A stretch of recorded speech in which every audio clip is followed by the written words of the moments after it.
Okay, so today is probably not going to feel like a review because I'm going to be doing a lot of reviewing. But everything that we're doing today is a review of stuff that you did in Algebra 1.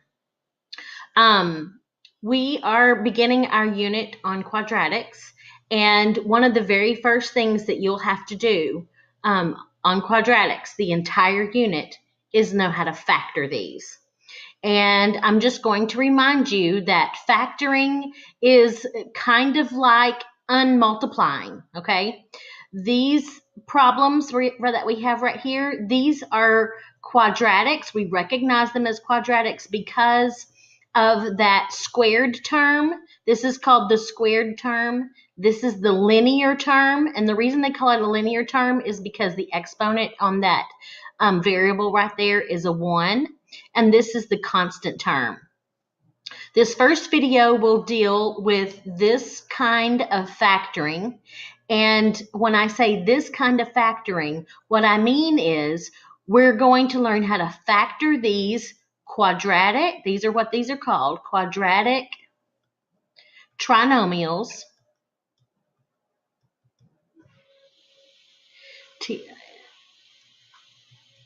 These quadratic trinomials when the leading coefficient is equal to 1. Notice that this one down here has an a in front of the x squared.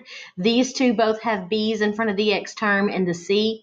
So the a is the leading coefficient. That's what we call it. We call it leading because remember we learned in Algebra 1 that when we write trinomials or when we write polynomials, we like for the biggest powered term to go first. So the squared term is a bigger power than the 1 right there on that exponent. So we like to write that one first. So that's why we call A the leading coefficient. A is the leading coefficient, B is the coefficient of the linear term, and C is what we call the constant because it doesn't have a variable. So the first thing that we're doing is factoring all of these quadratic trinomials, and our leading coefficient is 1. Notice there's a 1 in front of that. We call it the ninja 1. So we call that the easy kind. When we have the leading coefficient of 1, all we have to do is think of numbers that multiply together to get 56. Okay, and you can do it and I'm listing them down here, and notice that this is a positive 56. So I'm listing them down here, and you can be very systematic. You can do 1 times 56, or you can do 2 times, what is that, 28. Will 3 go into that? 3, I should have gotten my calculator. And we're just going to keep writing all of these down until we find what we're looking for. Or yes, we want these two numbers to multiply together to give us 56, but we also want them to combine. And I'm saying combine and instead of add because sometimes we're going to be dealing with signs of numbers with different signs. So we may actually have to subtract. So that's why I'm saying combine. 1 and 56 combine together to give me 57. I'm looking for numbers that combine together to give me 15. 2 and 28 give me 30. I need numbers that combine together to give me 15. So that's why I'm listing all of those.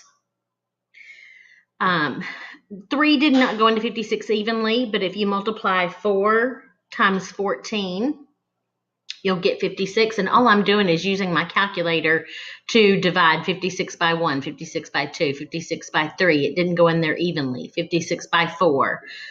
So 56, I know it's not going to be by 5. What about 56 divided by 6? Nope, doesn't go evenly. 56 divided by 7. 56 divided by 7, that's 7 times 8. I'm going to stop right there because that gave me 57. Those combined together to give me 30. Those combined together to give me 18. What did those combine together to give me? 15. That's what I'm looking for. So I take that pair right here and I bring them down over here, and they're going to be the constants that go in this set of parentheses.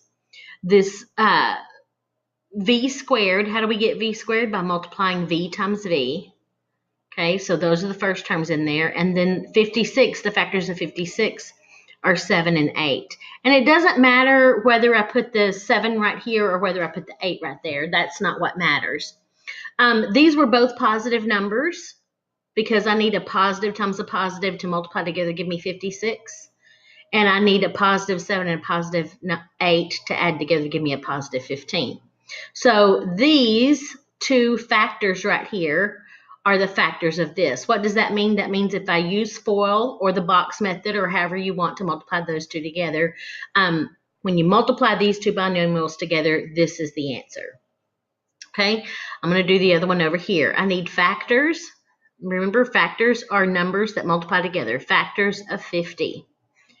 Now, I need factors of 50. They're going to, two numbers that are going to multiply together to give me a positive 50.